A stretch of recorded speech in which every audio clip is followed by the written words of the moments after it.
Hey guys, tonight's story is about one of the most chilling high-seas kidnappings ever, the 1985 hijacking of the Italian cruise ship Achille Lauro. What began as a Mediterranean vacation became a nightmare when 4 terrorists, disguised as passengers, hijacked the ship after disembarking tourists returned from the pyramids. No flash, no rescue mission, just a silent crisis unfolding, and a world watching from afar as negotiations spiraled and fighter jets closed in. So before you get comfortable, if you enjoy what I do here, consider liking the video and subscribing. It really helps me keep making these videos. And let me know in the comments where you're watching from and what time it is for you. It's always fascinating to see how far the night cruise stretches. Now dim the lights, put on some headphones for a more immersive experience, and let's ease into tonight's story together.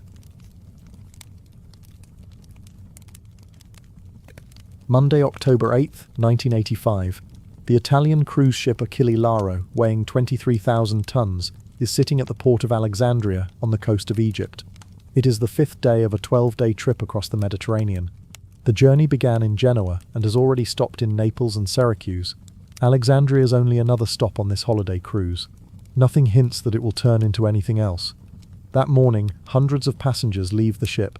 They climb into buses headed to Cairo, about 2.5 hours away, to see the pyramids. Left behind are just 70 to 80 passengers and the ship's crew of 340 people. When the buses are gone, the captain sets sail east toward the port of Said, about 225 kilometers away. The plan is simple: meet the Cairo tourists there in about 14 hours. But that meeting never comes. At 10:30 that night, the tourists arrive to find only an empty dock. The ship should have been there already. They wait 3 hours in the dark, thinking traffic at the Suez Canal has slowed it down. But that is not the reason. At about 1 p.m. that day, a distress call went out from the Achille Lauro. A Swedish radio station in Gothenburg picked it up. 4 hijackers had taken control of the ship as it left the port of Alexandria. They forced passengers into the dining room during lunch, firing shots above their heads and shouting orders. But who were these men? What did they want? No one knew at first. The 4 had kept to themselves during the trip. They barely spoke to anyone on board. Their only contact had been a short talk with a hostess, who asked where they came from. The answer was a cold, single word: Norwegian. Whoever they really were, their actions quickly drew the eyes of both Italy and the United States. Crisis teams were set in motion.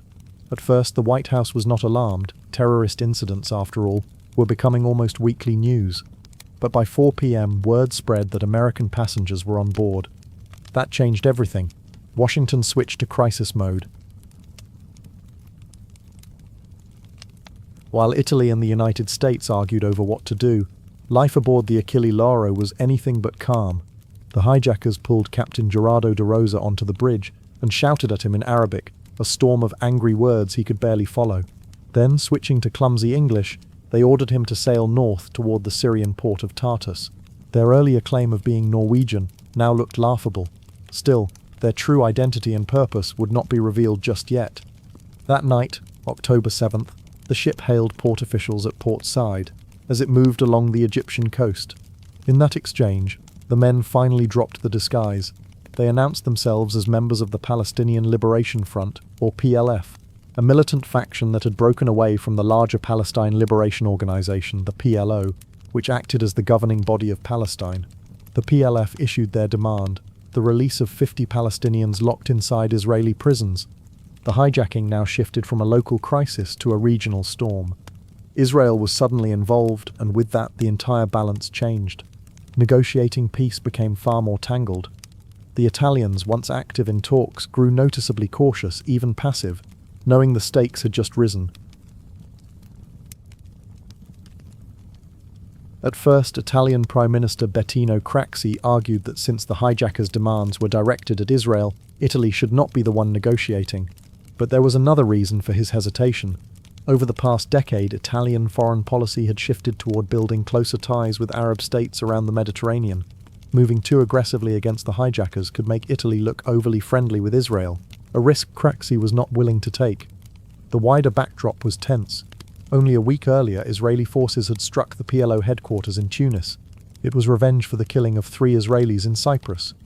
The bombing left 60 people dead and 100 more injured, sparking outrage across the Arab world. Tunisia, furious, had even called for a United Nations vote to condemn the attack. In this fragile environment, Italy sought a bloodless outcome. Craxi wanted to prove that his country could calm the storm without bowing to Washington or angering Arab allies. The dream solution was simple: no deaths, no dramatic arrests, no forced extraditions. Still, Italy prepared for the worst. 4 helicopters carrying troops from the elite Col Moschine battalion were quietly sent to Akrotiri Air Base in Cyprus, ready if diplomacy failed.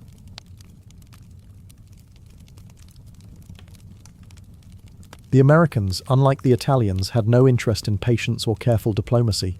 Their policy was simple: never negotiate with terrorists, catch them and put them on trial. The fact that the Achille Lauro was still sailing in international waters seemed perfect for them. It meant the ship could be targeted with a military strike. By Tuesday, Washington ordered special operations units to Sigonella Air Base in Sicily, preparing an armed intervention for Wednesday night. Among those deployed was the legendary SEAL Team 6, the very symbol of America's willingness to use force. But life on the ship was becoming darker.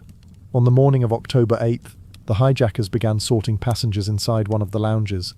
They seized passports and separated the crowd.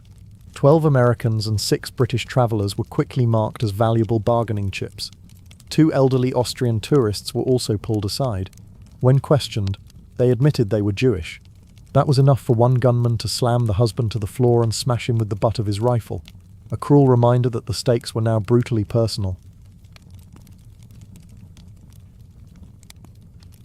Among the passengers separated from the others, one man drew the hijackers' attention more than most. His name was Leon Klinghoffer. He was a Jewish American, elderly and in poor health, bound to a wheelchair after years of illness. Unlike the younger hostages, he could not move quickly, and when the gunman ordered everyone to the pool deck above, Leon simply could not follow. A hijacker remained behind to watch him. His wife Marilyn tried to protest. She pleaded with the gunman to let her stay with her husband, or at the very least to wheel him upstairs herself. She begged them not to leave him behind alone, but her words met only cold refusal. The hijackers ordered her to leave him, forcing her to climb the stairs to the upper deck with the others. It was an impossible moment. Marilyn turned back, powerless, while Leon remained in his chair under the eye of an armed man. She did not know that this small separation, this forced parting on a sunny cruise ship deck, would be permanent. It was the last time she would ever see her husband alive.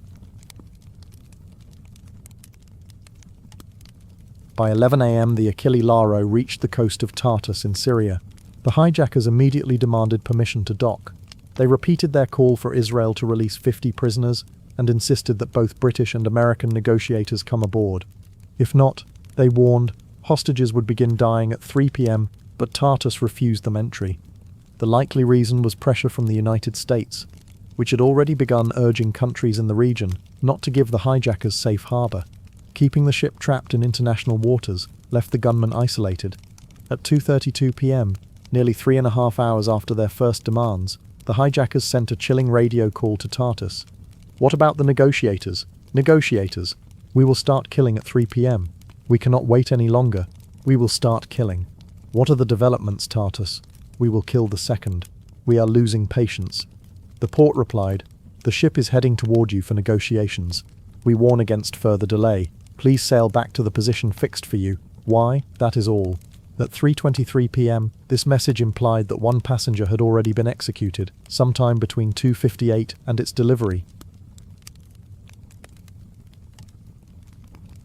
Whispers started spreading through U.S. intelligence circles that an American passenger had been killed. The rumors were true. Around 3 p.m., the leader of the hijackers ordered a waiter to wheel Leon Klinghoffer to the stern of the ship, far from the other hostages. Once there, he dismissed the waiter, raised his gun, and fired twice. One shot to the chest, one to the face. The wheelchair-bound American died instantly. After the execution, the hijacker called back the waiter and the ship's hairdresser. Together they lifted Klinghoffer's body and threw him overboard. 5 days later, on October 13th, his remains washed up on a Syrian beach, where authorities carried out an autopsy. By late afternoon, the Achille Lauro was steaming towards Cyprus, leaving behind the place of the killing. On the way, a radio message reached the ship from an Arabic-language station in Cyprus called Monte Carlo. The speaker used the name Abu Khalid. He sounded like more than a messenger. He seemed to be the man pulling the strings of the entire hijacking. Abu Khalid's instructions came with the sharpness of a commander and the calmness of a politician. His orders were simple. The Achille Lauro was to turn back and set course for the port of Sayed. Over the radio he added, "Treat the passengers well and keep constant contact with the Egyptian authorities." It was less the roar of a revolutionary and more the tone of a manager trying to control a crisis. Even in the middle of bloodshed, Khalid was careful to shape the image of his operation. As the ship crept closer to Port Said later that evening, another message came through. This one carried the air of damage control. Khalid instructed the hijackers to apologize for taking the vessel. They were to say that seizing the ship had never been their original goal, that circumstances had forced their hand, and that under no condition would they harm the good relationship between Italy and Palestine. The words were chosen carefully, almost rehearsed, as though written for an audience beyond the Egyptians who were listening. Behind the threats and the violence, there was strategy. Khalid's message revealed that the hijackers were not just waving guns in anger, they were balancing terror with diplomacy. By focusing on American, British and Jewish passengers, they created pressure points aimed squarely at the West, while deliberately sparing Italy to avoid poisoning political ties. It was a calculated cruelty, staged to make the ordeal appear less like reckless slaughter and more like a controlled negotiation.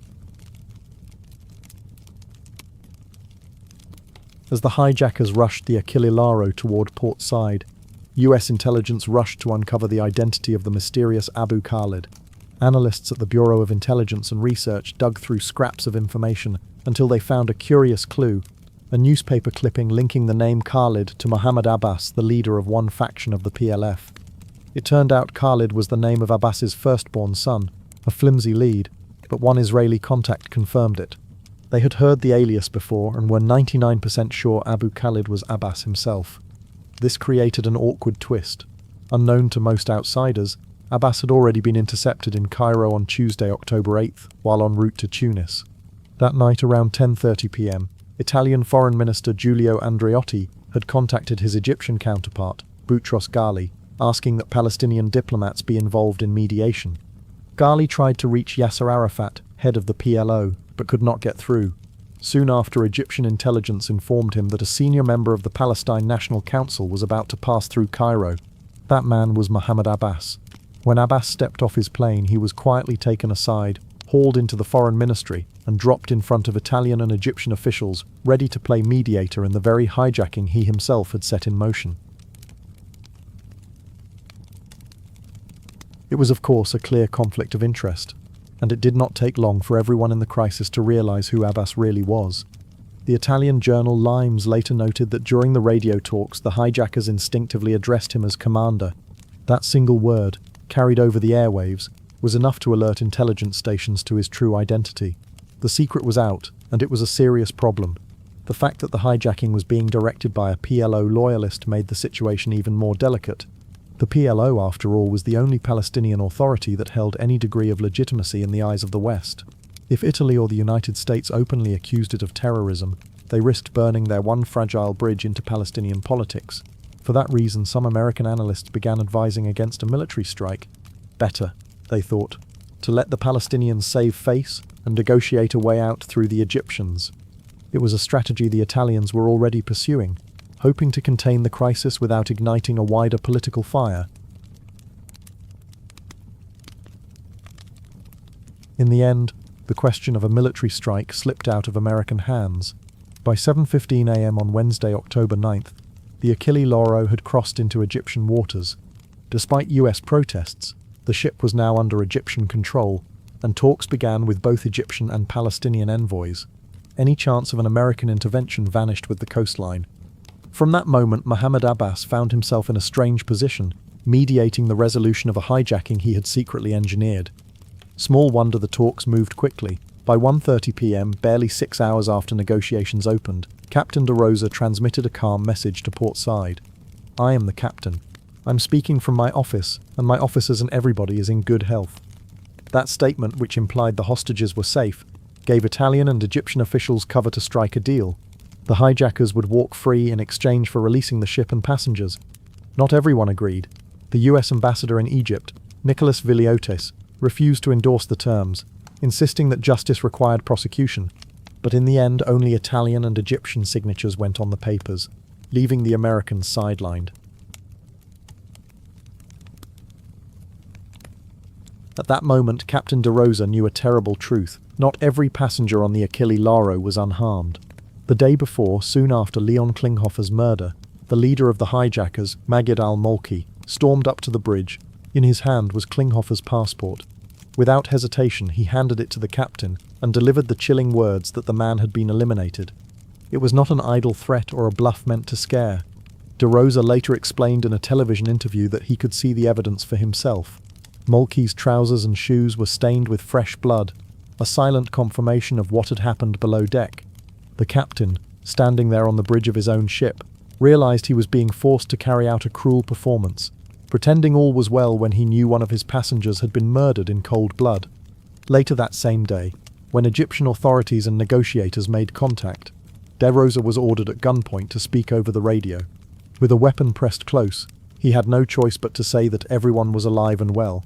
In truth, he was lying to the world while staring into the eyes of the man who had killed Klinghoffer. It was a grim act of survival, protecting the rest of the hostages by parroting the story the hijackers demanded. For De Rosa, the memory would never leave.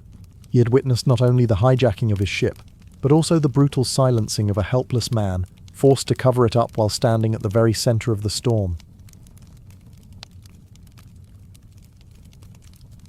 By the time the truth began to surface, the hijackers were already gone. Around 3:30 p.m. they disembarked the Achille Lauro, handed the ship back, and slipped into Egyptian patrol boats. Escorted to the port of Said, they quickly disappeared onto the mainland. Where exactly they went would not become clear until later. For the Italians, unease grew fast. Between 4:20 and 6:10 p.m. Captain De Rosa confirmed in talks with officials that there had indeed been a casualty. At 6:30, Prime Minister Bettino Craxi broke the news publicly, after first phoning US President Ronald Reagan to report the murder of Leon Klinghoffer. The embarrassment was instant. Only hours earlier, Foreign Minister Giulio Andreotti had boasted that Italy's bloodless resolution was proof of a clever foreign policy not everyone always understands. Now it looked like Italy had allowed 4 killers to walk free, and no one knew where they had gone. Washington was furious. The next day, October 10th, US Ambassador Nicholas Viliotis boarded the ship himself. There he found Klinghoffer's passport, but no Klinghoffer. Shaken, he called the embassy, and delivered a raw demand. Egypt must prosecute these sons of bitches. Egypt had no intention of prosecuting the hijackers. In fact, US and Israeli intelligence soon learned that Cairo was arranging their safe passage to Tunisia, where PLO forces would collect them. This despite the fresh outrage of an American passenger's murder.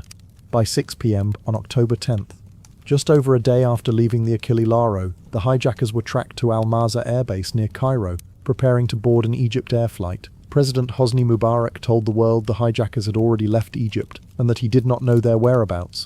That left two possibilities. Either Egyptian intelligence was so hopeless it could not see terrorists boarding a civilian jet at a military airport, or Mubarak was lying. American analysts leaned heavily toward the latter. But Mubarak was about to lose control of the story. While the Boeing 737 sat on the tarmac, a crisis team in Washington ordered an intercept. At 7 p.m. Central European Time, a U.S. carrier group, led by the USS Saratoga, steamed south from Greece. By 8:15, F-14 Tomcats, refueling tankers, and E-2C radar planes were in the skies off Egypt. At 10:10 p.m. the hijackers' plane lifted off. The Americans tracked it, waiting. By 11:30, after Tunis refused it permission to land, 4 F-14s closed in. The US fighters radioed the 737, ordering it to divert to NATO's Sigonella Air Base in Sicily. The Egyptian crew tried desperately to contact Cairo, but the radar planes jammed their signals. With no help from home, the pilot obeyed. Just after midnight at 12:10 a.m. on October 11th, the jet touched down in Sicily. Moments later, 2 US transport planes landed behind it, loaded with troops. The stage was set for a showdown. The Italians were furious. They had only learned of the US operation 40 minutes before the plane touched down at Sigonella. To them, it looked like Washington had hidden the whole plan so that Italy would be forced to accept it at the last moment. As one FBI agent later admitted, the Italians were essentially forced into taking jurisdictional responsibility. The hijackers had attacked an Italian ship, and now their plane was on Italian soil. By law, Italy felt it was bound to prosecute. which meant the Americans could not simply fly the men away as they had intended. But Sicily was now swarming with US commandos, about 80 in total. 50 had just landed on troop transports, while the rest came from SEAL Team 6, pulled back from Gibraltar.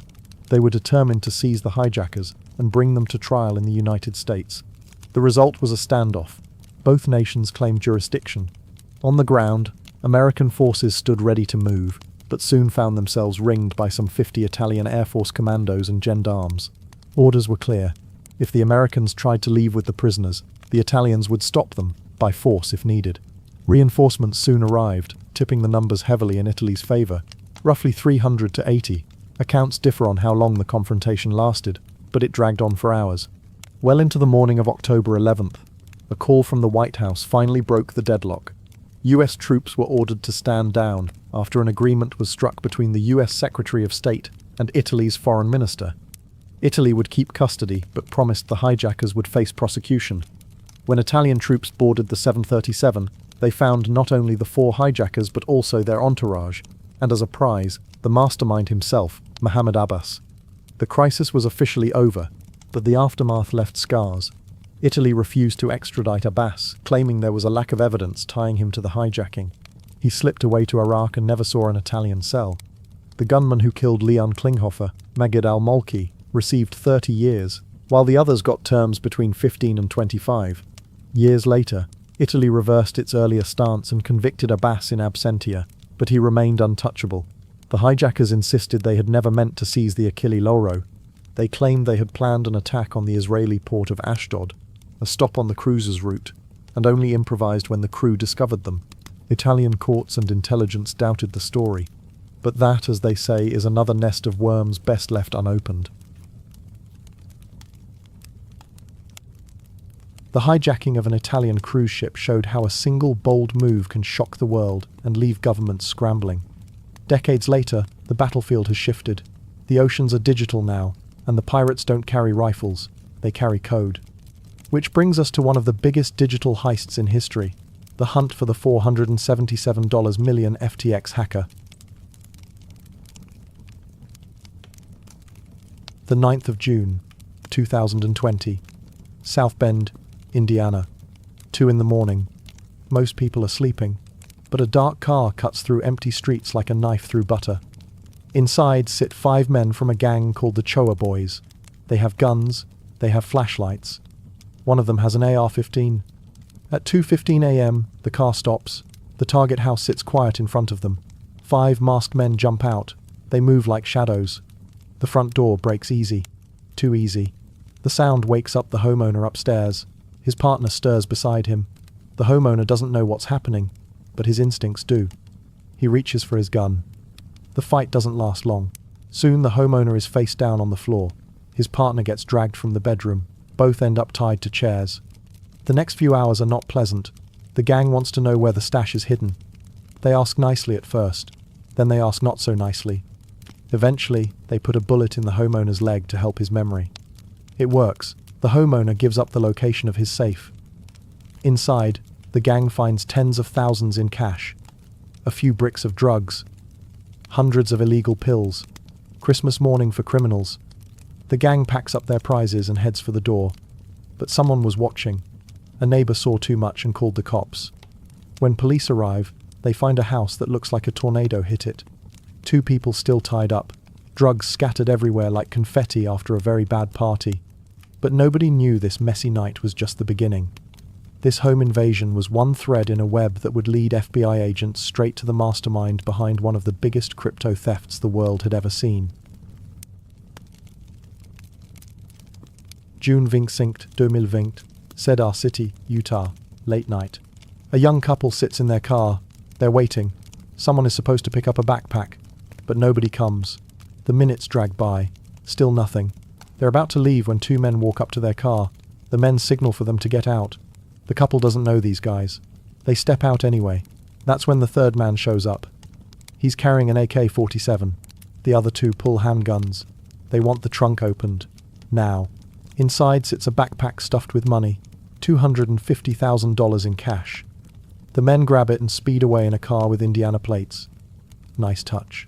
The couple calls police right away. Within minutes, state troopers spot the suspect car. The chase begins. Two suspects bail out during the pursuit. They run through dark alleys like rats in a maze. But rats get caught eventually. Police search the abandoned car. They find jewelry, handguns, and that AK-47. But no money. Instead, they find a wallet belonging to Marco Fernandez. He probably has the cash now. They arrest Fernandez a few days later. He doesn't have the money anymore. Funny how that works. These three men belong to the Choa Boys gang, the same gang that hit the house on the 9th of June. Case closed, right? Wrong. When police question the couple about their stolen money, things get interesting. The weird kind of interesting. When asked about the money, one of the victims slips up. They mention the exact amount stolen. This makes officers curious. Why were two people sitting in a dark alley with $250,000? The couple gets nervous. Real nervous. They claim the money came from construction jobs in California. Made it over the past year, they say. The officer smells something fishy. He calls his partner for backup. But when the partner arrives, the couple decides to leave. Just like that. Something stinks about this whole situation. The authorities open an investigation. They want to know about the thieves and the victims. Their instincts are right. The couple's story falls apart fast. No proof of income. No proof of California jobs. No proof of anything that explains $250,000 in cash. A few weeks later, police bring the couple in for real questioning. They know the pair lied. They just don't know how big the lie really is. The truth comes out. The money came from a 2-year online fraud scheme. The mastermind was a man named Robert Powell. Powell's operation was simple but effective. He bought PayPal accounts on the dark web. Then he transferred money from these accounts to dummy accounts using stolen information from illegal websites. Finally, he used money mules like this couple to move the stolen funds. They would deposit the money into their personal accounts, withdraw it as cash, and give it to Powell for a cut. What started as a simple robbery case became a complex cybercrime investigation. The criminals revealed they knew about at least $1.3 million stolen over 2 years. But nobody knew who Robert Powell really was. Not yet. The authorities suspected a connection between the Choa Boys and the mysterious Powell. The gang members confirmed the couple's story. They said Powell orchestrated the robbery to gain influence with them. Once this came to light, the investigation changed direction. Powell became the main target. February 2021. Highland Park, Illinois. Middle of the day. 3 fraudsters meet in person for the first time. Online, they know each other as El Swapo 1, M, and Pun Slayer. All 3 live in the US. Nobody knows how they found each other, but they all specialize in one thing: social engineering. El Swapo 1 has another skill. He's an expert at SIM swapping. SIM swapping is elegant in its simplicity. A scammer transfers someone else's SIM card to their own device. Suddenly, they control the victim's phone number. Text messages and authentication codes flow to them instead. 2-factor authentication becomes useless. The victim's accounts become the attacker's accounts. The 3 start planning their first SIM swap. When they discuss money mules for cashing out, El Swapo 1 claims he already has a network ready to go. Later that day, El Swapo reaches out to his particular set of money mules. He asks them to join his new scheme. These money mules are the same ones Robert Powell set up earlier. Because El Swapo 1 is Robert Powell. But the couple is cooperating with police now. They start asking suspicious questions. Powell senses something is wrong and cuts them off. Better safe than sorry. This is a major loss for police. Worse yet, Powell knows something is up. He starts covering his tracks online and offline. He wants to erase any connection to his previous scams. While Powell tries to bury his past, the FBI digs up interesting facts about his present. The 3-year-old lives in a $2 million mansion in Highland Park, Illinois. He and his girlfriend own multiple high-end sports cars. Neither of them has any legitimate income. Mid-February 2021. Early morning. The USPS mailman drives his usual route to Powell's house. He comes here almost every week. Always delivers the same thing, a thick envelope that feels like it's stuffed with paper. This time is different. When the mailman gets out of his truck, the envelope pops open. Money spills everywhere. The mailman quickly scoops up the cash and climbs back into his truck. He counts it, at least a few $1,000s. He doesn't know what to do. So he calls his supervisor. The supervisor calls the police. By now, everything about Powell looks suspicious. People connect him to crimes. He's rich without a job. He gets $6,000 mailed to him every week. The FBI decides to have a chat with Powell about the money and his situation. Powell's explanation is simple. He says it's how he pays his landlord. But he doesn't explain how or why the money gets mailed to him in the first place. At this point, the FBI has enough incriminating information on Powell. They have to take the next step. Early March 2021, around 10 a.m. Powell sits at his breakfast table, probably enjoying his cereal like any normal Tuesday morning. Then he hears something that ruins his appetite. Extremely loud speakers blasting from outside his house. He peeks out the window. Police cars everywhere. The speakers are telling him to come out with his hands up. Classic FBI wake-up call. Suddenly, his front door explodes inward. Armed agents storm through like they're raiding a terrorist compound instead of arresting a guy in pajamas. They tackle Powell to the floor and slap handcuffs on him before he can finish chewing. As they drag him outside to a police car, Powell watches federal agents swarm into his million-dollar mansion like ants at a picnic. They're looking for evidence of his criminal empire. But here's the funny part. The only thing they find is one unregistered gun. That's it. Powell gets charged with a misdemeanor gun offense. Like getting Al Capone for tax evasion, but way less impressive. The agents do find a bunch of phones and documents linked to phone providers scattered around the house. In their affidavit, the FBI even states that Powell was probably running SIM-swapping schemes. They're not wrong. Despite all this evidence, the FBI lets Powell go home. They decide to keep an eye on him instead. Smart move, right? Wrong. The agent in charge of watching Powell must have been incredibly incompetent. Or maybe he was just having a really bad week at work. The 7th of March, 2021. Late at night. Only a few days after his house got turned upside down by federal agents, Powell is back online chatting with M and Pun Slayer. You'd think getting raided would slow him down. You'd be wrong. The three are discussing SIM swaps like they're planning a weekend barbecue. They want to attempt their first real swapping operation. Time to graduate from small-time fraud to the big leagues. They scroll through social media, looking for the perfect target. Eventually, they find their guy. He has a public profile and posts about his personal life multiple times every single day. He shares what he ate for lunch, where he went shopping, even his morning coffee routine. Perfect victim material. The three fraudsters run an extensive background check on this oversharing social media addict. They even find his home address on the dark web. Information is for sale everywhere if you know where to look. Next step, fake identification. One of them purchases a counterfeit driver's license from a dark web marketplace. They fill it out with the target's personal information but use a picture of Pun Slayer instead. Pun Slayer is actually a two-year-old man named Carter Rohn, and Rohn is about to take a business trip to New Mexico. At the victim's local internet and phone provider shop, Rohn walks in looking frustrated. He tells the employee that his SIM card stopped working completely, shows his fake ID, and asks for the number to be transferred to a new SIM card in his phone. The employee doesn't ask any additional questions, just transfers the target's phone number to Rohn's SIM card in a few minutes. The SIM swap was incredibly easy, easier than ordering coffee.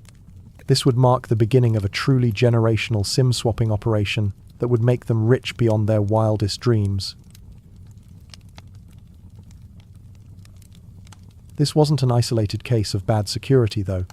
Hackers can easily find personal information, account details, and much more through dark web data dumps. These are places where cybercriminals sell and publish data they've stolen from major database hacks. Take AT&T's massive breach in 2024, for example. Millions of customer records ended up for sale online within days. Personal information became a commodity traded like baseball cards. According to cybersecurity company Lookout, 8 out of 10 consumers have had their personal data leaked somewhere on the dark web. That's almost everyone reading this story right now. The problem gets worse because most people are lazy with passwords. They use the same email and password combinations across all their different accounts. When one account gets compromised, suddenly all of them are vulnerable. It's like using the same key for your house, car, and office building. Even worse, if employees use the same credentials for their workplace accounts, it can lead to company-wide security breaches.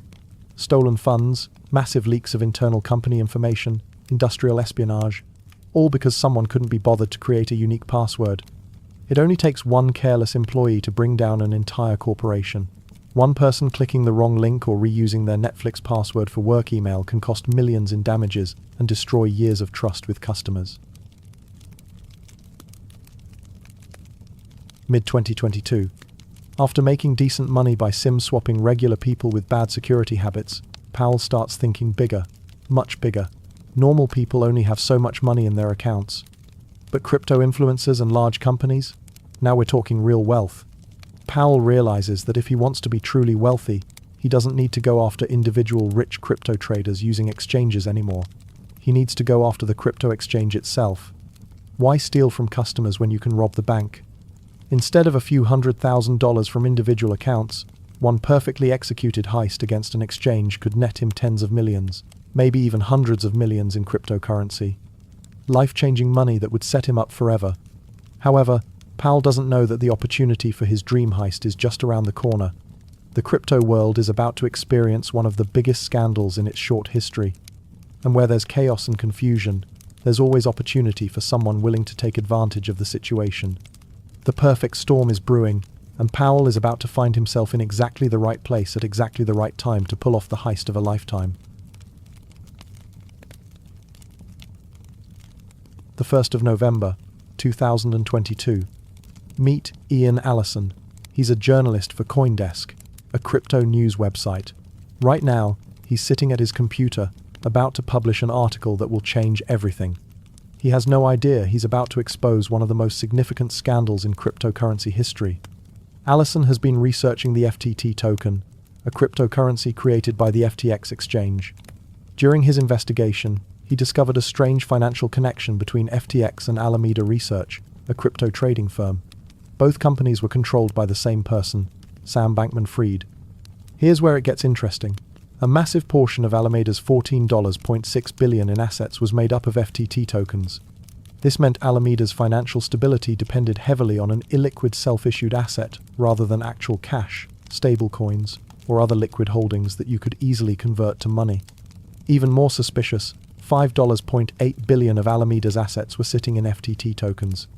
This meant Alameda was most likely artificially inflating the price of FTT, which in turn meant that FTX's balance sheet was also heavily based on an inflated token. FTX might not have had nearly as many cash reserves as they publicly claimed. Allison published his explosive article on the 2nd of November. The cryptocurrency world erupted in chaos. The article revealed that Sam Bankman-Fried's trading firm Alameda was using customer funds from his crypto exchange, FTX, in ways that flew completely under the radar of investors, employees, and auditors. The FTT token immediately crashed by double digits. Crypto exchange Binance announced a deal to buy rival FTX.com, but that fell apart quickly. As one advisor said, their attorney quit within the first 2 hours of us setting up the data room, so it was complete pandemonium over there. Bankman-Fried had lied to his users, his investors, everyone. Whatever financial data existed couldn't be trusted anymore. Federal prosecutors would later call it one of the biggest financial frauds in American history. Bankman-Fried and his accomplices had stolen billions of dollars from FTX customers. Advisors trying to sort through the wreckage struggled to find missing funds. The U.S. Department of Justice launched an investigation into alleged cybercrimes that drained more than $370 million out of FTX, just hours before the exchange filed for bankruptcy. FTX eventually admitted there had been unauthorized access to their funds. Someone had robbed the bank while it was already burning down. Powell follows crypto news like some people follow soap operas. He quickly notices what's happening with FTX and smells opportunity in the chaos. This is his perfect storm. He calls Punslayer and M immediately. They need to meet tomorrow. Big things are about to happen. When the three gather, Powell reveals he's found the perfect FTX employee to impersonate.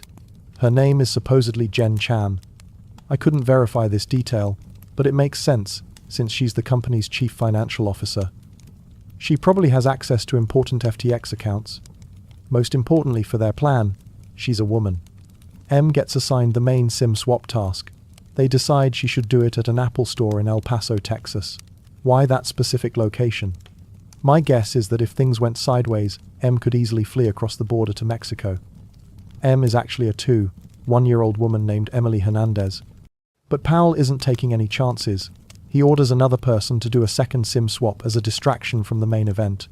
This was probably Roan, who gets the fake ID of another target. Nobody knows exactly who his target was, but it was likely another FTX employee.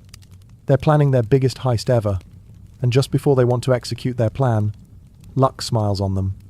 On the 6th of November, CZ, the CEO of Binance, makes an announcement. Due to the shady events surrounding FTX, Binance will sell a significant portion of their FTT holdings. This news hits FTX like a sledgehammer. The price of FTT plummets nearly 80% over the next few days, making it almost worthless. An all-out bank run on FTX begins. At the same time, rumors spread like wildfire. Insider trading at FTX, customer funds being misused, weird dating stories from inside the company. The entire crypto world descends into utter chaos. Right in the middle of this perfect storm, Powell and his team decide to make their move. The 11th of November, 2022. Early morning, Hernandez sits on a plane headed to El Paso, Texas. Her bag contains multiple phones and fake IDs. At the same time, another man lands at Dallas Airport. Either Carter Roan or one of his associates, also carrying phones and fake IDs. Meanwhile, Sam Bankman-Fried and his lawyers arrive at the U.S. bankruptcy court to declare bankruptcy. The timing couldn't be more perfect for Powell's plan. Here's why this matters. Once a company declares bankruptcy, a legal process kicks in that restricts the movement of assets until approved by the bankruptcy court or trustee. Powell's gang has only a limited window to pull off their heist. At around 10 a.m., Hernandez sits in a taxi heading to the phone shop. Miles away, Roan is already inside a store requesting his SIM swap. The store is busy, which works in his favor. The employee quickly completes the SIM transfer without asking questions. Roan contacts Powell immediately. Powell gets to work and within minutes steals over $1 million from an alleged FTX employee known only as AC. Easy money. But then Powell's phone rings. It's Hernandez with crucial news. "I've done it." Powell freezes for a moment. He uses the information from AT&T and the new SIM to access the victim's email account. He strikes absolute gold. The account is linked to FTX's financial control panels. He tries to log in with details gathered from snooping through the victim's emails. It works. He's now inside FTX's finance management portal with access to hundreds of millions of dollars. Powell can't believe the amount of money he's looking at. He gets to work immediately. His first transaction transfers 9,950 ETH, worth $15 million in Ethereum, to one of his wallets. It goes through without a hitch. Powell is extremely nervous but keeps clicking. Meanwhile, Zach Dexter, CEO of FTX's subsidiary, LedgerX, arrives home. For some reason, the first thing he does is sit down at his computer and check FTX's wallets on Etherscan. That's when he notices something is seriously wrong. Funds are disappearing every few minutes. Nobody informed him about any authorized transfers. Dexter quickly creates a Google Meet call titled Urgent and sends invites to the most important FTX members. This is where things get weird. Sam Bankman-Fried and several other high-ranking FTX members don't join the meeting. They won't answer calls either. When the team starts discussing the issue, Dexter learns that nobody knows about these transfers. None of the wallets receiving money are associated with FTX in any way. FTX has been compromised without a doubt. Dexter decides to call BitGo. They were supposed to provide cold storage wallets for the law firm, overseeing FTX's bankruptcy proceedings. They seem like the right people to handle FTX's money. But BitGo says they need at least half an hour to set everything up. The thief has already stolen $300 million and is pocketing about $10 million more every few minutes. There simply isn't enough time. One employee offers Dexter his personal Ledger Nano wallet. It's not the legal thing to do, but no other options exist. Meanwhile, Powell just keeps clicking around, creating new wallets and transferring money to himself repeatedly. But shortly after 10:30 p.m., he notices something strange. Funds are disappearing from the FTX wallets he has access to. That's when he realizes his scheme has been discovered. At around 11 p.m., after a literal clicking battle between Powell and the FTX team, the wallets are completely empty. FTX employee Kumanan Ramanathan has almost $500 million on his personal Ledger Nano device. Powell has managed to steal $477 million. Powell knows his mission isn't finished yet. He's sitting on a massive pile of stablecoins, and these present a problem. Stablecoin issuers can blacklist stolen coins, making them unusable on centralized exchanges. But Powell anticipated this. He begins laundering immediately, and he launders a lot. Uniswap, PancakeSwap, brand new wallets, cross-chain bridging through multi-chain and wormhole protocols. He's doing everything possible to convert his stablecoins into clean cryptocurrency. The process isn't cheap. Powell loses over $91 million to transaction fees, price changes, and other circumstances.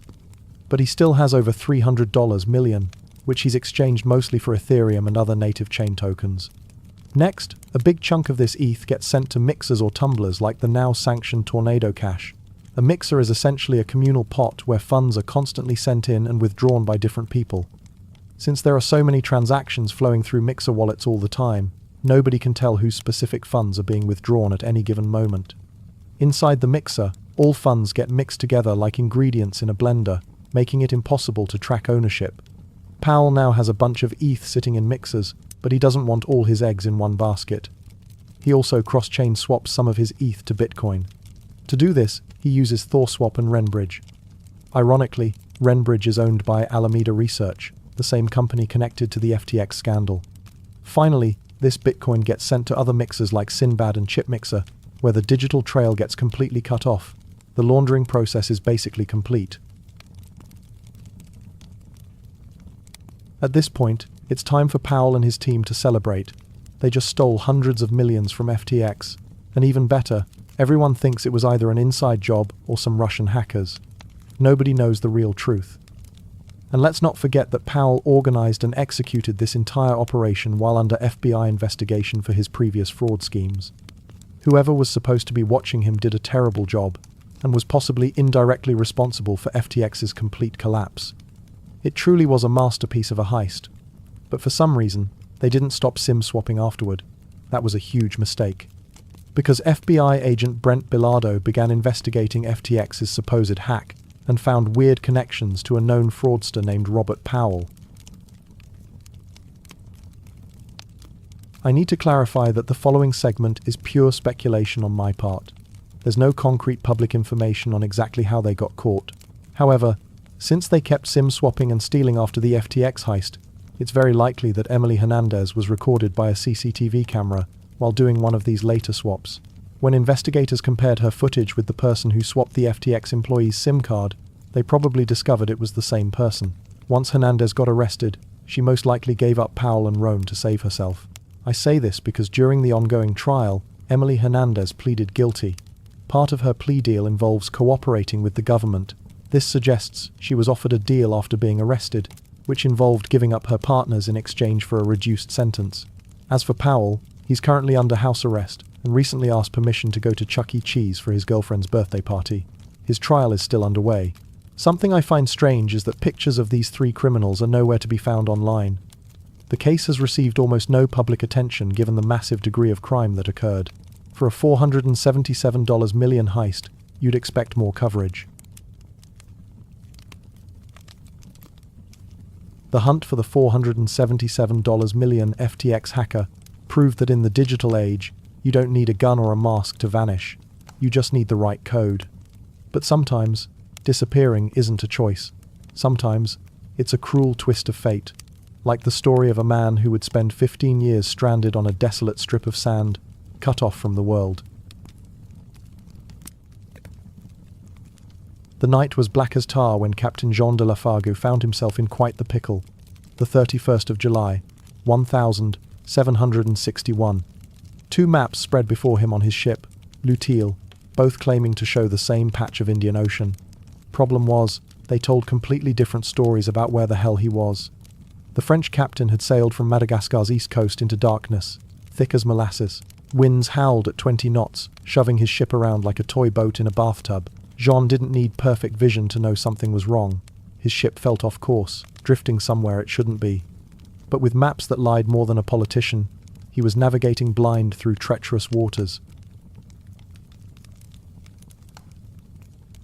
Any sailor worth his salt would have dropped anchor and waited for sunrise. Basic seamanship, really. But Captain Jean was in no mood for patience. Time was his enemy, and he had more than 140 crew members depending on his decisions. The official story was simple enough. Sail from the Isle of France, what we call Mauritius today, to Madagascar. Pick up beef and rice, then head home. Nice, clean, legal cargo run. Should have taken just a few days. But Jean had other plans brewing in his greedy little mind. The beef and rice would bring decent money, sure, but Jean had his eyes on a much bigger prize. His real destination was Rodrigues Island, where he planned to unload some very unofficial cargo before returning home with the legitimate supplies. This detour would make him rich. It would also make him a criminal. Down in the ship's belly, 160 human beings sat chained in darkness. Men, women, children, all Malagasy natives from Madagascar, stolen from their homes to be sold like cattle when Jean reached Rodrigues Island. The money these people would bring made beef and rice look like pocket change. By 1761, this particular trade had become extremely profitable. The governor of the Isle of France had banned the practice, which only drove prices higher. Basic economics. Ban something, and suddenly, everyone wants it more. So Jean wasn't just running an illegal operation, he was running a premium illegal operation. The weight of this criminal enterprise pressed down on every decision Jean made. Every minute wasted meant more risk of discovery. Every delay brought him closer to losing everything, including his neck. Jean studied his lying maps while his crew followed orders to keep the ship moving through the night.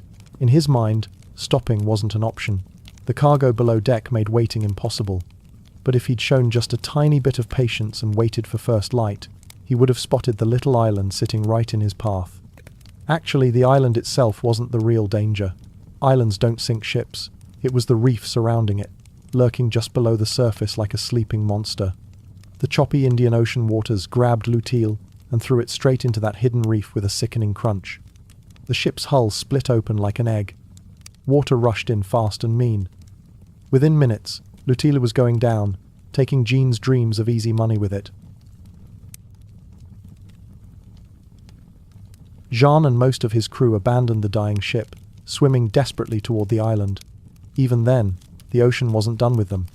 A storm swept 18 men away into the dark waters, drowning them before they could reach safety. The swim to shore was a nightmare of its own. Men who had spent their lives at sea suddenly found themselves fighting for every breath in churning waters. Some couldn't swim at all and depended on floating debris or stronger swimmers to drag them toward land. The lucky ones made it. 18 didn't. Down in the cargo hold, the Malagasy faced a nightmare. Chained in place as water flooded their prison, many had no escape. The ship was tilting and filling fast, turning their already hellish quarters into a death trap. Iron shackles that had kept them captive now became anchors, dragging them toward the ocean floor. Some managed to squeeze through the hole the reef had torn in the hull. These fortunate few clawed their way to freedom, swimming through jagged metal and splintered wood toward the surface.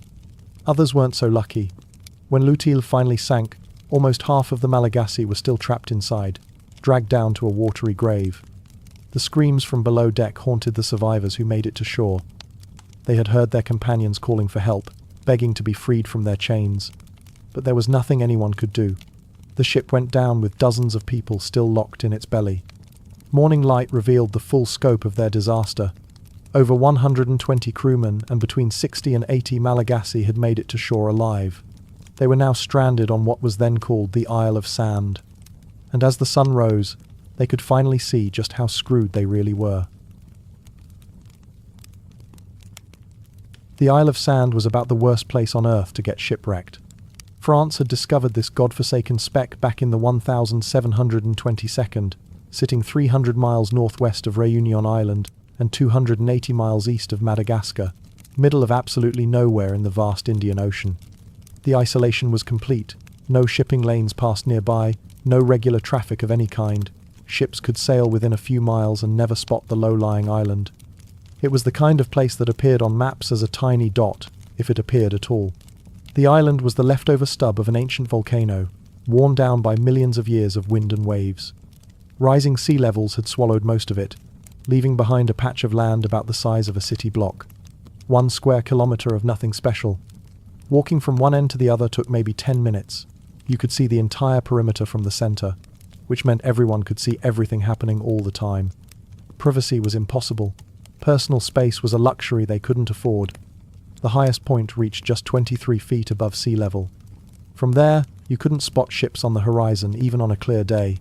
The island lived up to its name, mostly sand, with a few pathetic blades of grass and some knee-high shrubs. No trees, no shade, no hope of building anything substantial from local materials. The shoreline was ringed with sharp coral and jagged rocks, making landing dangerous even in calm weather. The same reef that had destroyed their ship would make rescue equally treacherous for any future vessels. Trees would have been nice, but the Isle of Sand was literally sand and not much else. Besides those few scrubby plants, the island was a barren wasteland. No vegetation meant no animals, except for whatever lived in the surrounding waters. The lack of plant life meant no natural shelter, no building materials, no medicinal herbs, and no variety in diet. Everything they needed to survive would have to come from the sea or be salvaged from their wrecked ship. Fish swam around the reefs, but those same reefs made fishing a dangerous challenge. The coral formations that provided habitat for marine life also created treacherous currents and hidden obstacles. One wrong step could mean cuts from sharp coral or getting swept away by sudden surges. The only easy food sources were seabirds that occasionally landed on the island and sea turtles that came ashore.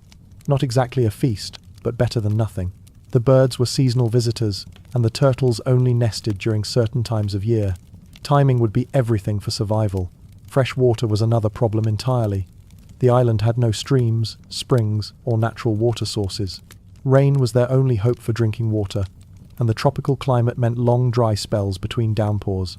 The island sat just south of the equator with what scientists called a mild tropical climate. Mild was a joke. Without trees or any shade, temperatures stayed brutal most of the year. The sand reflected heat like a mirror, creating an oven effect that made every day feel like torture. Only July and August offered any relief, when average temperatures barely dipped below 80 degrees Fahrenheit. The rest of the year was an oven with sand for seasoning. Sunburn and heat exhaustion would be constant threats for people with no natural protection. Jean's mind started unraveling the moment he washed up on that sandy hell. The stress of running illegal cargo and getting lost at sea had already pushed him to his limits. Now he faced losing everything. No payday, no way to hide his crimes, and possibly no way home. The captain had gambled everything on this slave-running voyage. His reputation, his career, maybe even his life depended on making it work.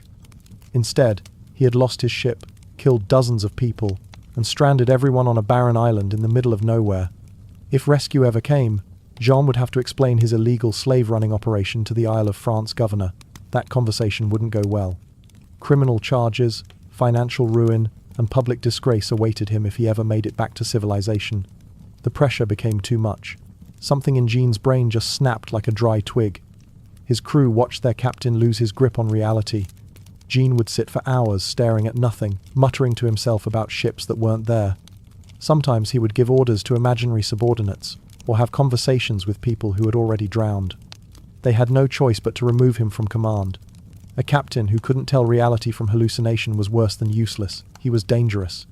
First Lieutenant Barthélemy Castellan du Vernet took over and started organizing their survival efforts.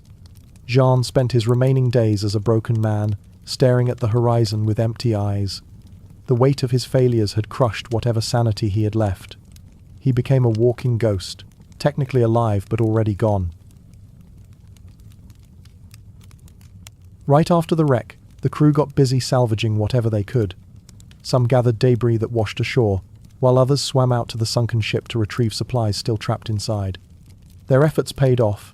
They managed to collect a decent stockpile of wood, food, and useful items. The salvage operation was dangerous work. The ship was settling deeper into the reef, and parts of the hull were still shifting with the waves. Men risked their lives diving into flooded compartments to grab whatever supplies they could carry to the surface. They recovered barrels of hardtack, casks of wine, tools, rope, sailcloth, and other essentials. Most importantly, they salvaged enough wood and metal to potentially build some kind of shelter, or even a small boat. The materials gave them hope that survival might be possible. But they made one critical mistake. Nobody bothered to find fresh water. The crew controlled all the supplies, and since they didn't consider the Malagasy equals, water wasn't a priority for their cargo. This racist oversight killed 8 Malagasy in the first few days. their bodies withering from dehydration. The French crew had wine and whatever fresh water they had salvaged from the ship. They rationed it carefully among themselves while completely ignoring the needs of the Malagasy survivors. The enslaved people were left to dig desperately in the sand, looking for any source of fresh water. 8 human beings died of thirst within sight of people who had water to share. Their deaths were completely preventable, caused by nothing more than racial prejudice and the refusal to see enslaved people as fellow human beings deserving of basic survival needs. Only after watching people die of thirst did the new captain order wells to be dug. Too little, too late for those 8 souls, but better than nothing for the survivors. The deaths served as a wake-up call that everyone's survival was connected, whether the crew wanted to admit it or not. Even stranded together on a tiny island, the social divide stayed firmly in place. Crew and Malagasy worked side by side on survival tasks, building ovens for cooking, forges for melting metal, but the food and water sharing was strictly one-sided. The irony was staggering. Here they were, all equally desperate, yet the French crew couldn't abandon their sense of superiority even when it served no purpose. The Malagasy did the heavy lifting and provided skilled labor for construction projects. In return, they received scraps. The crew even set up their camp on the opposite end of the island, creating a physical barrier between themselves and the people they'd planned to sell. As if a few hundred yards of sand could maintain their superior status in this hellish situation. This separation served a psychological purpose. By keeping distance, the crew could maintain the fiction that this was still a colonial operation rather than a shared struggle for survival. The gap between camps might as well have been an ocean.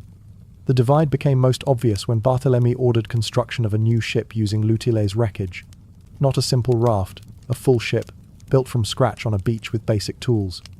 The Malagasy provided most of the labor, hauling beams and working forges while the crew supervised. When finished, they christened it the Providence. The name would prove bitterly ironic. 2 months after the shipwreck, the Providence sailed away from the Isle of Sand. All the surviving crew climbed aboard, leaving every single Malagasy behind on the beach. Their parting gift was a promise to send a rescue ship back for them.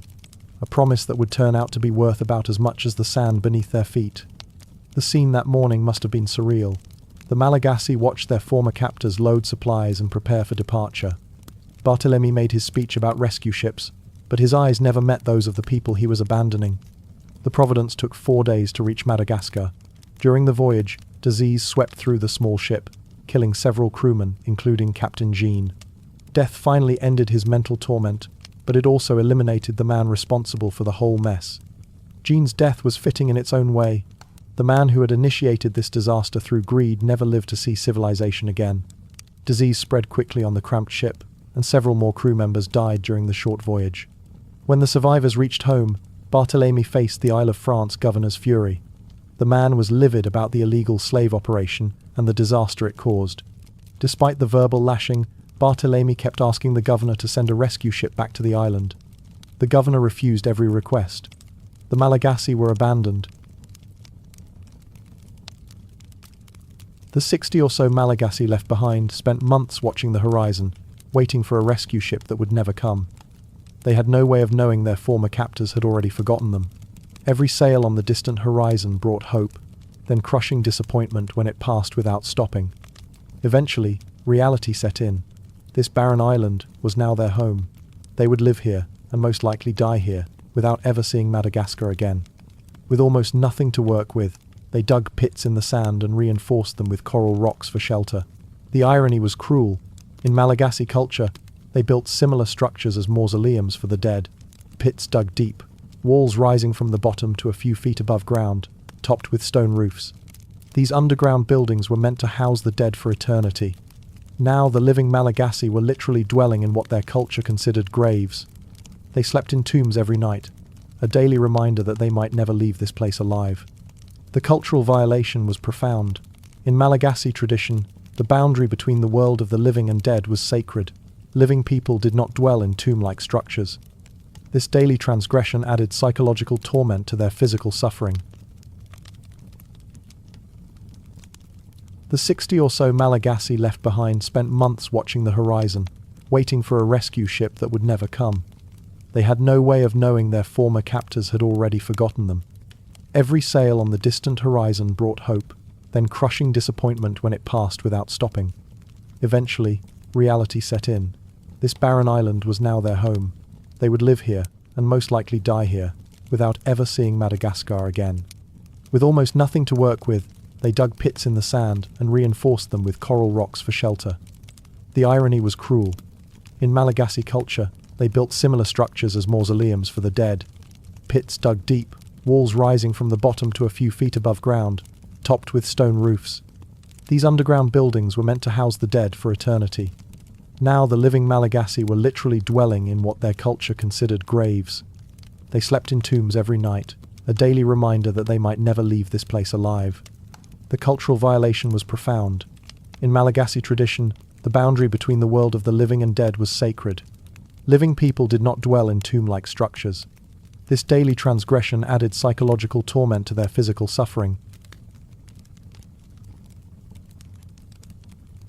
Despite solving the basic problems of food, water, and shelter, the Malagasy population kept shrinking. Sickness, malnutrition, or both were slowly killing them off. The island was taking its toll. The problem wasn't just calories or clean water. It was infections becoming death sentences without proper medicine, the grinding psychological pressure of isolation, and the constant exposure to harsh elements. Bodies that survived the shipwreck began failing under relentless stress. Not long after the crew abandoned them, the Malagasy built a large raft from remaining wood scraps. 18 brave souls climbed aboard and paddled away from the island, hoping to reach help and bring back rescue for the others. They disappeared into the vast ocean and were never seen again. Their departure was both hopeful and heartbreaking.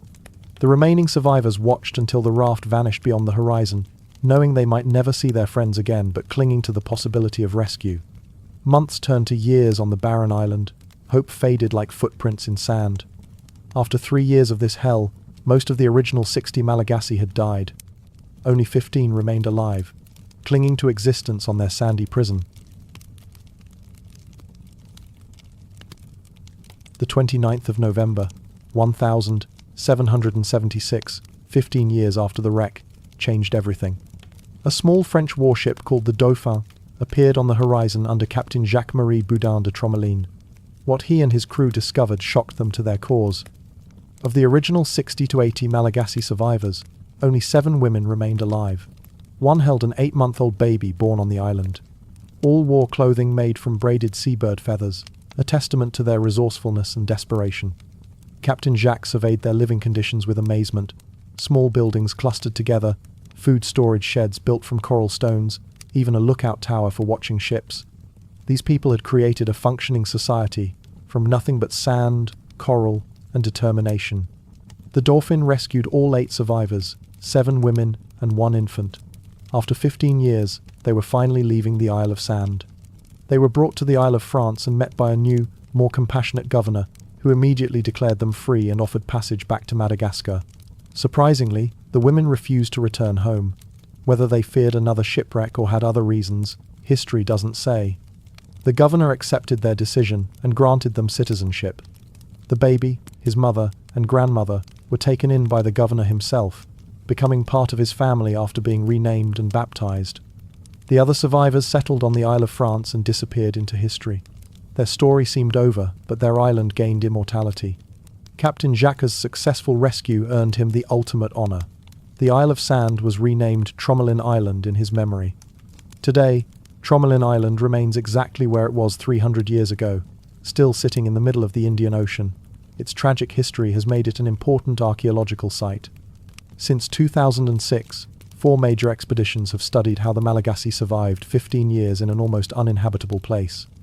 The first expedition examined Lutile's remains. By then, only the heaviest pieces survived: anchors, cannons, ammunition, rigging. Everything else had been salvaged by the resourceful Malagasy survivors. Later expeditions found artifacts and remains of the dead. Archaeologists discovered 3 buildings, including what was certainly a kitchen. It contained the original oven built right after the wreck, plus a stack of copper bowls taken from the ship. The bowls showed signs of heavy use and multiple repairs, remarkable considering the limited tools available. Repairing copper bowls required patches and rivets, but the Malagasy had no spare copper or proper tools. Instead, they salvaged copper from the wreck, melted it down, and molded patches. For rivets, they rolled thin copper sheets and drilled holes using combinations of bone and metal tools. Pure ingenuity, born from desperation. Archaeologists also found handmade spoons, an iron cooking tripod, and a large lead bowl among the kitchen artifacts. The lead bowl suggested the survivors probably suffered lead poisoning during their ordeal. Beyond cooking vessels, the dig uncovered copper jewelry, rings, necklaces, bracelets buried in sand. They even found a copper comb for untangling hair. These might seem like minor discoveries, but they proved something remarkable. The Malagasy had established a functioning society on that barren island. Against impossible odds, they had survived some of the worst conditions imaginable. The complete story of those 15 years on Tromelin Island died with the survivors. Interviews were conducted when they were rescued, but no records of their detailed experiences have ever been found. Their full story remains buried in the sand, along with the bones of those who didn't live to see rescue. 15 years stranded on a barren island is the kind of personal disaster most of us can't even imagine. But history has seen catastrophes on a much larger scale, events so devastating that they didn't just trap one man, but scarred entire nations. Let's look at some of the worst disasters in history. Not far north of where Montana meets Alberta, Canada, there's a little town called Frank. Nothing much to look at now. Hard to believe this sleepy place once hummed with miners and their families. Almost 1,200 people called it home about 120 years back. Today, maybe 150 souls stick around. The reason for this dramatic change starts way back. We're talking 300 million years ago, long before anyone thought to dig coal out of mountains or build towns in their shadow. It all began when Frank sat underwater.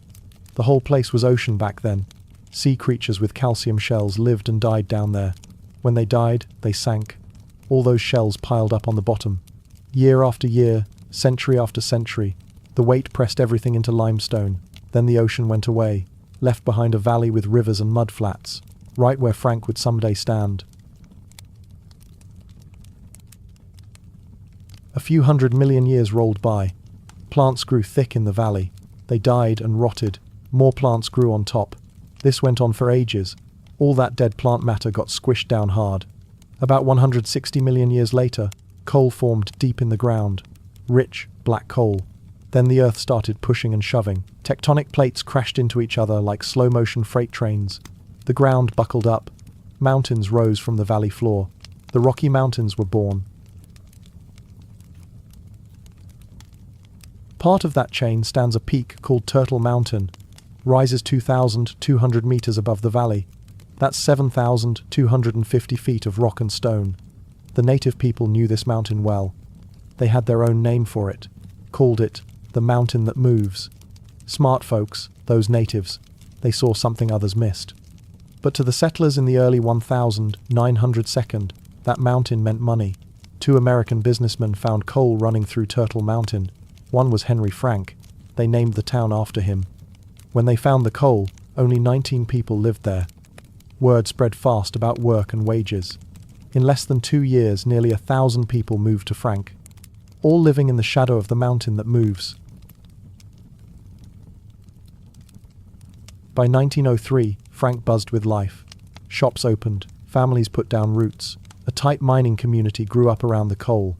On the 28th of April, 1903, the town slept peacefully in the early morning darkness. At 4:10 a.m., everything changed.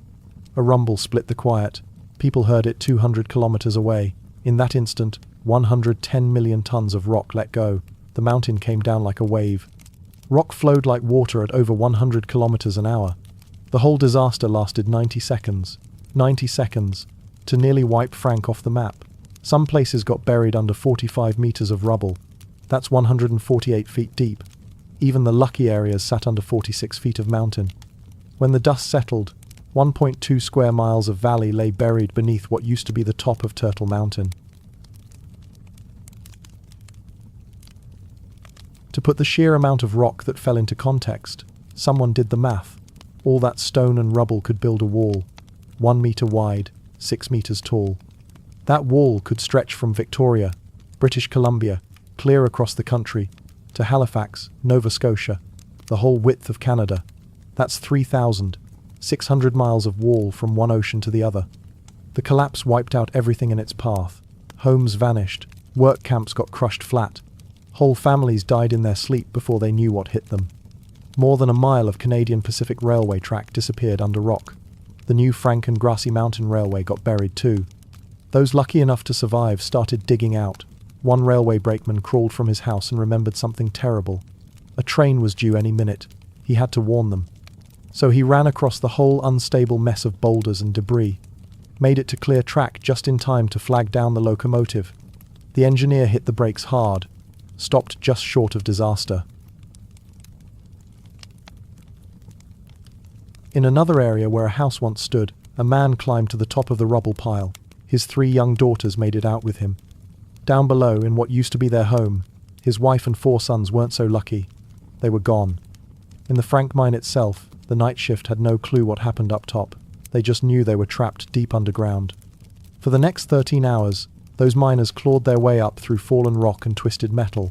When they finally broke through to daylight, someone had to tell them the news.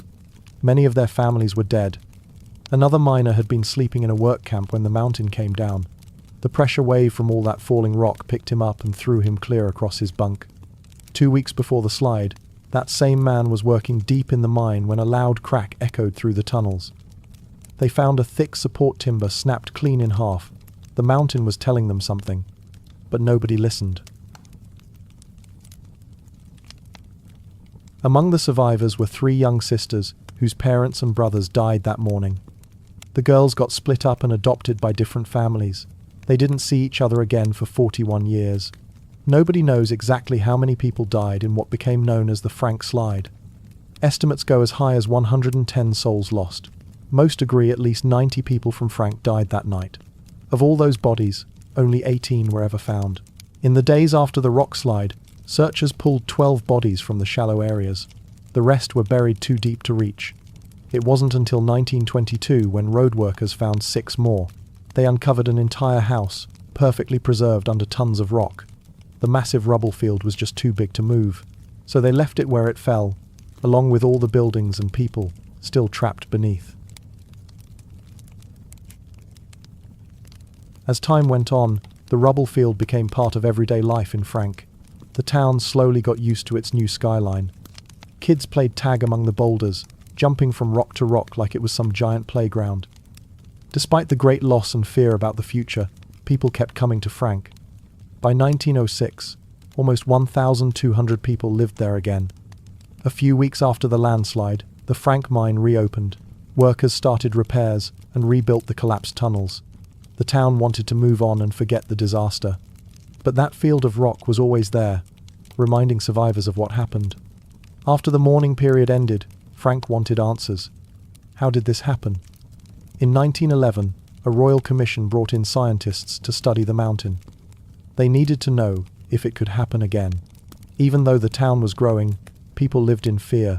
When the results came back, the news was bad. The North Peak still posed a serious threat to Frank. The provincial government ordered all remaining buildings moved away from the mountain. Over the next few years, Frank changed completely. Some folks stayed, others packed up and left.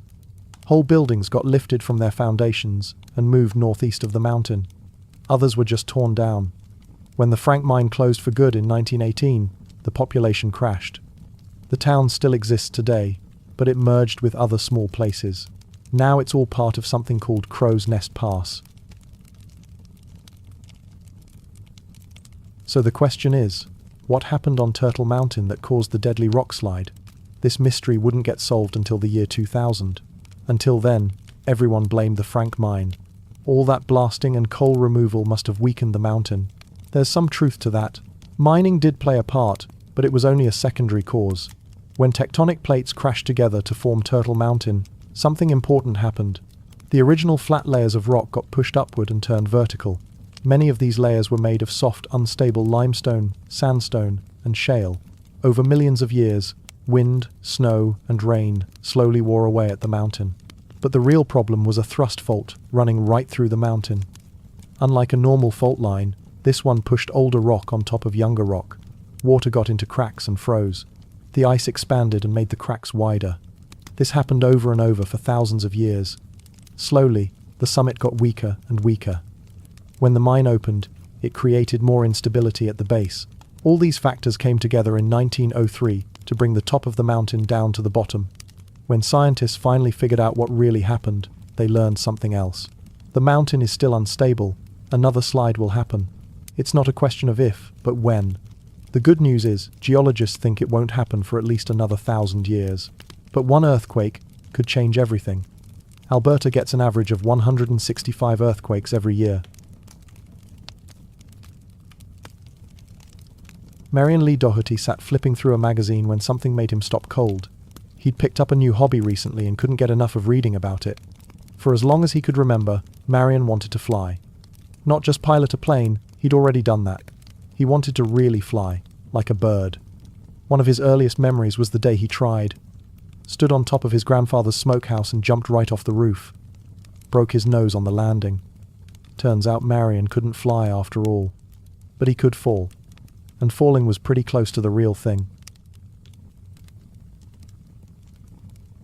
In 1967, Marion was in his 32nd when he met some skydivers.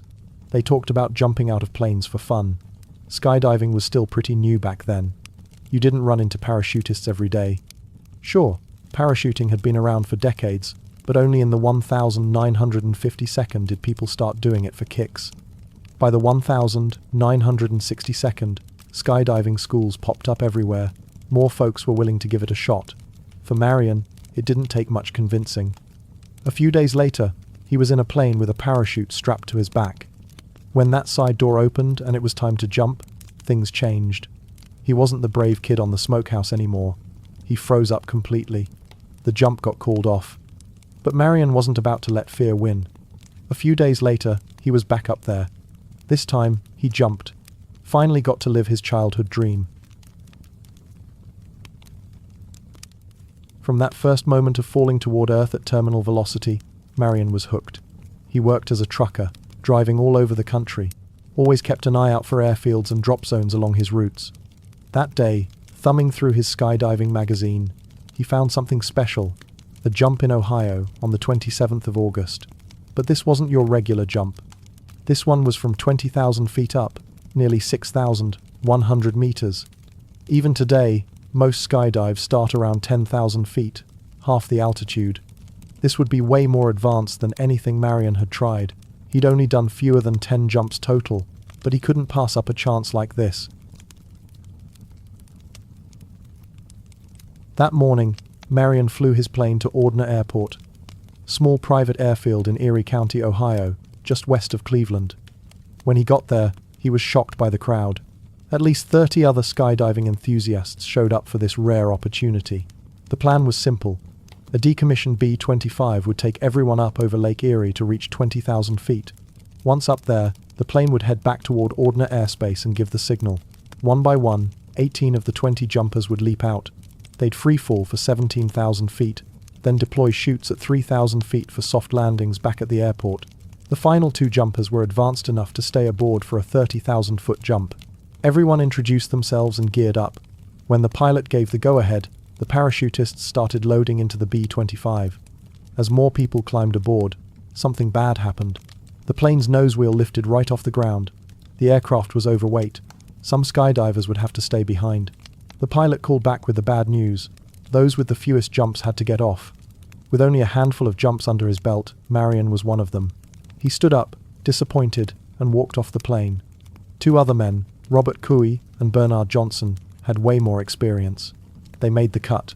With 20 jumpers aboard, the B-25 could safely take off. Soon it was climbing toward 20,000 feet. Right behind it, a Cessna 180 took off with a pilot and 2 photographers to capture the dive. The B-25 kept climbing. When it reached target altitude, the pilot gave a thumbs up and opened the door. Robert and Bernard waited anxiously as they watched other jumpers disappear over the edge. In moments, both men were in controlled freefall toward Earth. The weather that day was hit or miss. Overcast skies and periods of rain. The 18 skydivers fell toward a thick layer of low clouds. Each one disappeared into the grey around 6,000 feet. As they got close to chute deployment time, Robert and Bernard broke through the clouds and got their first look at what lay below. From the plane, nobody could see the ground through all those clouds. When they finally could see, they faced a horrifying realization. There was no ground below them at all. Only the waters of Lake Erie stretched out in every direction. Panic set in immediately among the skydivers. Their parachutes deployed properly, but once they hit water, those big chutes would become deadly anchors when soaked. Robert and Bernard frantically cut away any extra weight from their bodies. When they got low enough to do it safely, they cut themselves free of their chutes and dropped into the choppy water. When they'd come through the cloud cover, they could see the shoreline in the distance. But after surfacing in the lake, all they saw was water everywhere they looked. They'd landed more than 5 miles offshore, 8 kilometers out, and even further from Ordner Airport. Something had gone terribly wrong at some point. Even worse, people on shore spotted the skydivers in their bright parachutes gently falling into the lake. But because each one landed in the water one at a time, it looked like some kind of planned, synchronized jump. Nobody on shore realized the skydivers hadn't meant to land in the lake at all. Back up in the sky, the pilot started climbing again. He turned around over the water and spotted a break in the clouds. For the first time, he could see what was below him. Nothing but water. He turned to his co-pilot and said he hoped to God he hadn't dropped those skydivers over the lake. When the plane reached 30,000 feet, the pilot moved to the next drop zone. The other 2 jumpers leaped out and landed at the airport without any problems. But when these 2 skydivers and the plane touched down, they found nobody else at the airport. That's when the horrible truth started to sink in. Authorities got called immediately. Everyone from the Coast Guard to the local yacht club raced out to where the parachutists were last seen. Within the first few hours, a private boat spotted Robert and pulled him from the water. Less than a mile away, the same boat rescued Bernard. He'd spent hours staying afloat using the styrofoam in his helmet as a life preserver. An extensive search got underway. More than 400 people combed over 105 square miles of lake for 53 straight hours. When the search got called off, Robert and Bernard were the only survivors among those who ended up in Lake Erie. Of the 16 who died, only 15 bodies were ever found. The investigation revealed how things went so wrong. The weather wasn't cooperating that day. Several times during his flight to Ordner Airport, Marion had considered turning around. He was convinced the jump would get scrapped. There are cardinal rules in skydiving. One of them is you never jump if you can't see your target. The cloud cover was thick that day, but the skydiving school went ahead anyway. Once in the air above the clouds, the pilot should have cancelled the jump. But he proceeded as planned. Because visibility was so poor, the pilot had to rely on air traffic controllers to guide him. The procedure started out fine, but in the middle of tracking the B-25, the controller got relieved. A new one came over the radio. When this new controller looked at his radar, he saw the aircraft was only about 3 miles from the airport, right in the drop zone. So he gave clearance for the jump. Only the plane he was tracking wasn't the B-25, it was the Cessna 180 with the 2 photographers aboard. In reality, the B-25 was nowhere near the airport. The skydivers jumped from the plane with no idea that many of them were living their final moments. The day after the search ended, Marion organized a flight with 5 other planes. They flew over the landing site. Each pilot dumped rose petals in tribute to the 16 people who died there just days before. For more than a century, military service was mandatory for nearly all Chilean men between 18 and 45. Thankfully, army recruits only served 1 year. Few Chilean soldiers ever saw combat or found themselves in life-threatening situations. Men viewed military service as civic duty and a rite of passage. After fulfilling their commitments, most moved on to civilian jobs and lives. But recruits still had to survive tough, basic training. This included exhaustive physical training in some of the country's most remote and harsh regions. There was also a long tradition in the Chilean army. New recruits from the 17th Mountain Regiment made a brutal hike up and around the Antuco volcano each year in May. This volcano towers nearly 9,800 feet above the valley below, almost 3,000 meters high. It hadn't been active since the late 1800s, but its steep slopes, rugged terrain, and unpredictable weather could turn a difficult hike into a deadly one very quickly.